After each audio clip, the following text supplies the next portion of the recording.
Hello. This presentation is coming to you from Los Angeles. In my studio, I am Janet Sternberg, and I am a photographer, although I prefer the words image maker and a writer. First of all, I want to tell you about something very exciting that happened today. And if you know about this, well, I guess so be it. For the last 5 months, there has been a call coming from the International Center of Photography in New York City for an exhibition called ICP Concerned: Global Images for Global Crisis. And the people led by David Campani, the senior curator at ICP, had many thousands of images come in, of which quite a few were selected, but it was a process in which mine was selected. I'm very pleased about that. And they scanned the images onto the same size piece of paper and then covered walls with essentially graph of these images. So they were all equal, and they were arrayed by month, starting, I believe, a year ago, March, at the beginning of lockdown, give or take, and month by month. So there are many such images. It's remarkable. It's the whole world.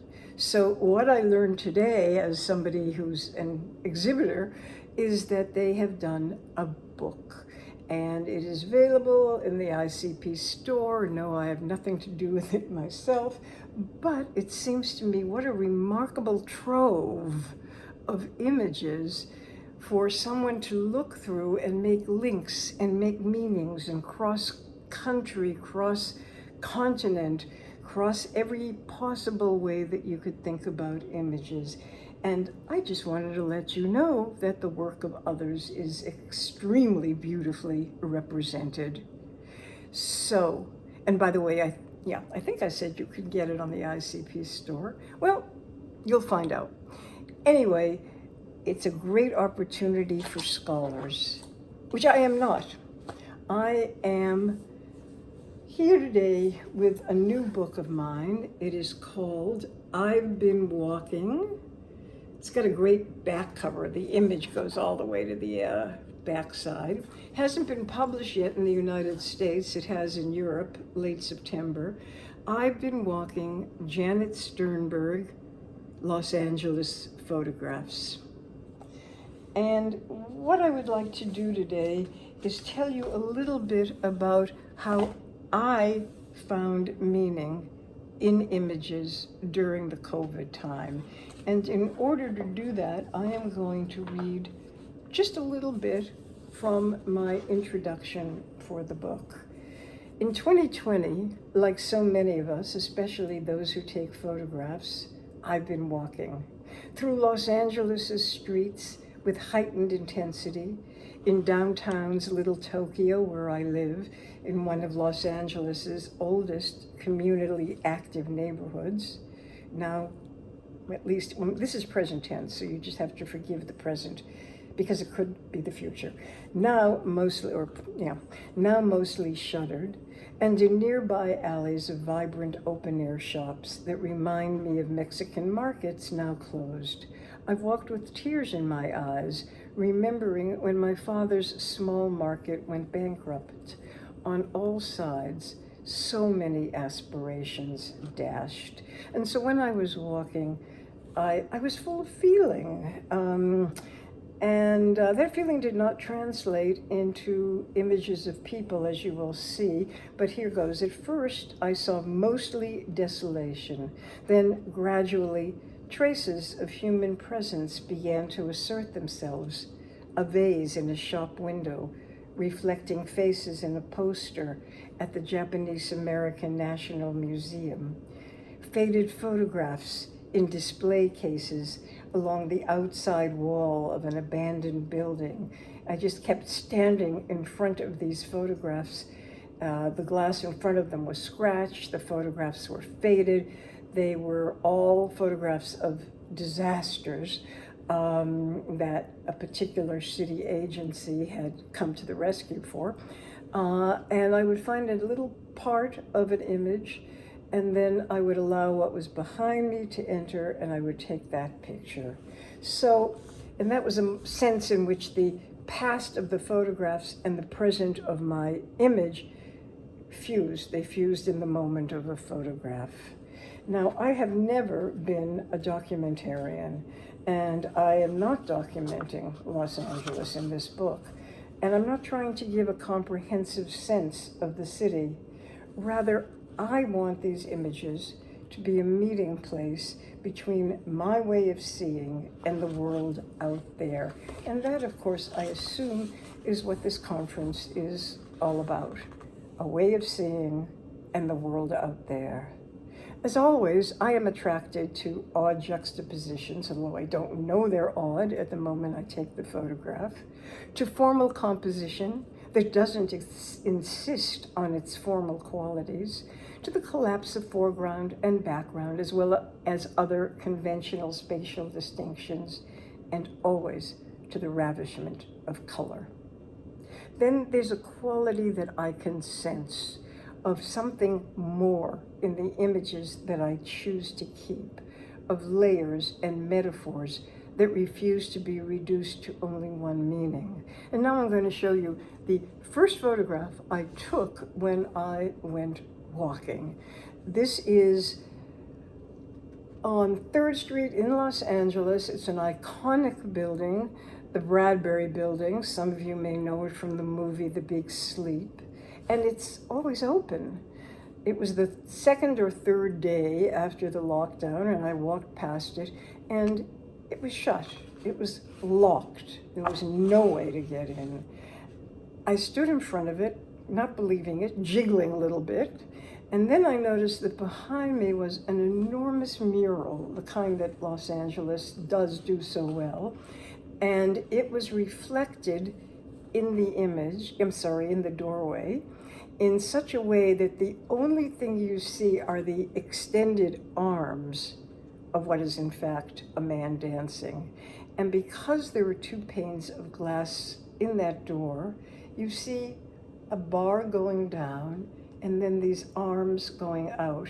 And for me, that image has that something more, the layers and the metaphors that refuse to be reduced to only one meaning.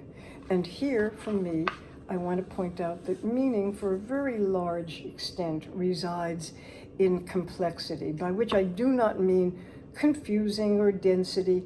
I mean really realizing that there is no single meaning, and that our job is to make our way through the many ones. In this case, I saw those arms as welcoming, I saw them as blessing, I saw them also as a crucifixion, because that crossbar and the arms do in fact make a cross.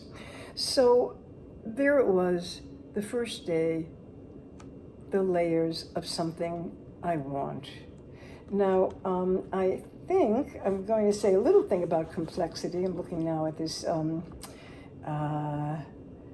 introduction I wrote. Complexity remains, and it is that which I want to reveal through my images.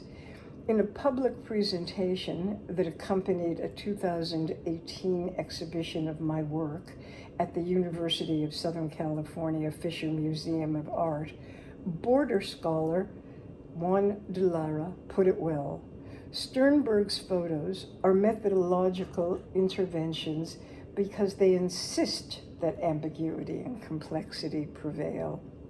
Her photographs represent what art historian Gavin Grindon and curator Catherine Flood have called, quote unquote, disobedient objects, because they disrupt how we see the world. They represent radical imaginaries for what is possible. And then I go on to say disobedient objects. That phrase joins others that have come into my life as gifts. Merleau-Ponty's living perception is another such, a beautiful notion that perception is alive as much as any other aliveness in the world.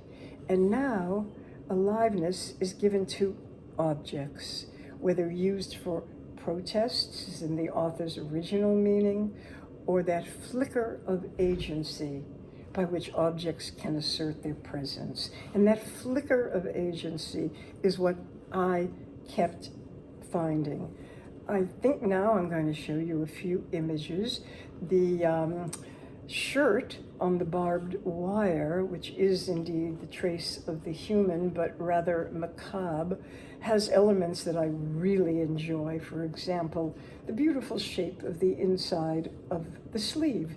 But Jane Bennett, the philosopher, who wrote that wonderful book about enchantment, and well, you could just look her up. She's had a huge impact on me. She found that there was a choreography in this image, that there was line, and the line was dancing to her. So once again, multiple meanings. And let me just go on to say that I looked for images throughout Los Angeles, not in any exhaustive way, but enough so that I went all the way to the south of the county, and that is a place called Point Fermin overlooking the sea. And I also went to the northern edge, and that was a little fold in the hills called Green Valley, where that summer, as if COVID wasn't enough, there were wildfires. But we live here, and that's what it is. And here I would like to say, and I'm coming to the end, skipping over things, of course, in this introduction, as one must. The introduction that is in the book is, in these past months, I've gone to the geographical edges of Los Angeles County, where I walked photographing what I've come to think of as a kind of fullness, an enlargement of the senses that can be found in the midst of emptiness, and of beauty gained through looking at what is revealed between the bare branches of loss. I do not mean to turn the griefs and losses caused by COVID into artistic gain, and certainly not my artistic gain, but I do mean, and this is perhaps the ultimate thing to say, it just occurred to me in the sense of meaning of images of that terrible year to which I hope we are not returning, is this. I do mean that we are enlarged when we become part of the landscape of all of us. I've walked with hope and despair in my lens, often together, and sometimes, thank goodness, mingled with delight and discovery. Now, I have been hearing people say that it is difficult for them to cope with the present uncertainty. My own belief is that we were never promised certainty, that's a kind of luxury of a brief period of time between uncertainty and the history of the world, actually. What I do go on to say is art, making it, experiencing it, can clear paths to go forward in uncertain times. There's a line I love in a poem by Antonio Machado. It's also a beautiful song. And the title, if you want to look it up, is actually the first words of this line. Traveler, there is no path. You make the path as you walk. This book is that path. And I do have to tell you that this book is available wherever books are sold. It's on Amazon, it's at your independent bookstore, it's at Bookshop, the wonderful site where you can get things from independent book publishers. And it's in no way a textbook. It's much more of a visual poem. And within it, there is a poem that I've written that has to do with the edge effect, when thresholds meet, and in the meeting, make change. And that runs throughout the book. That said, I think it is something that, I hope it is, inspires. It's solace and inspiration. So I do hope you'll get a chance to look at it. Now, I know that we are not going to have a chance for a Q&A, which I regret. I am going to tell you my photography website, which is very simple, www.janetsternbergphoto.com. Janet Sternberg Photo is all one word, lowercase, and at the top of that website is my email. So if anyone wanted to continue the conversation, you could get in touch with me. But I thought that it might be useful in these circumstances to offer a few further thoughts on this subject. And here's one. The relationship between emptiness and fullness in images. And among the recent images that I have seen of COVID, taken by wonderful photographers, but the conversation in these images, so to speak, is about emptiness, empty streets, a sense of desolation. And that was true, God knows. I don't mean to make light of it, but I don't think that was the only thing to be found. I rather think that my new book is the first to be published by an artist and thinker about the meanings of COVID. And so I hand to you this notion of emptiness and fullness, and how do they live together in an image. The next one is this whole thing about street photography and not street photography. Now, my book is completely, all the images in it, shot on the street, but I don't think of it as street enchantment.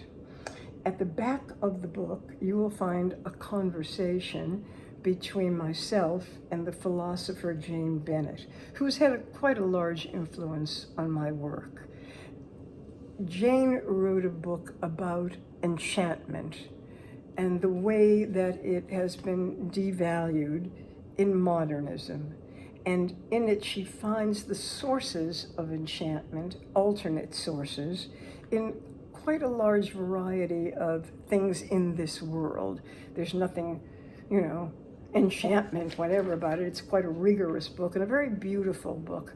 And I think that close to enchantment is a sense of the magical. Again, I don't want to seem as though I'm drifting off here, but what I am saying is that's not what street photography is. Street photography may have that as a result, but it tends to be somewhat more documentary. Now, you can argue with me on this, but I'm trying to make a distinction between the kind of enchantment that Jane Bennett talks about, the kind of enchantment that Walter Benjamin writes about in One Way Street, the great chronicler of an urban street, and the more prosaic thing often labeled street photography. And so that might be something of use to you.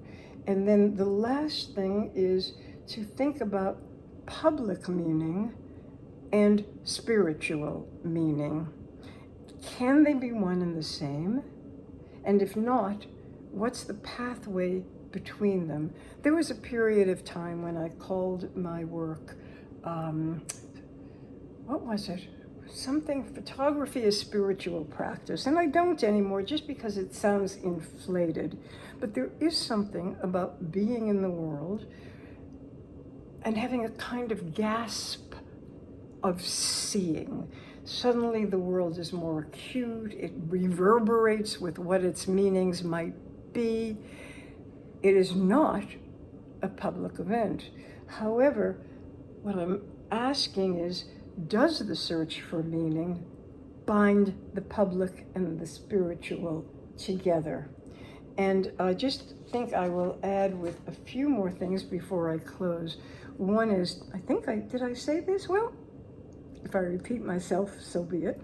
And that is, I don't use any manipulation other than sometimes cropping. But all of these photographs are there, as I write about in another book of mine called Overspilling World.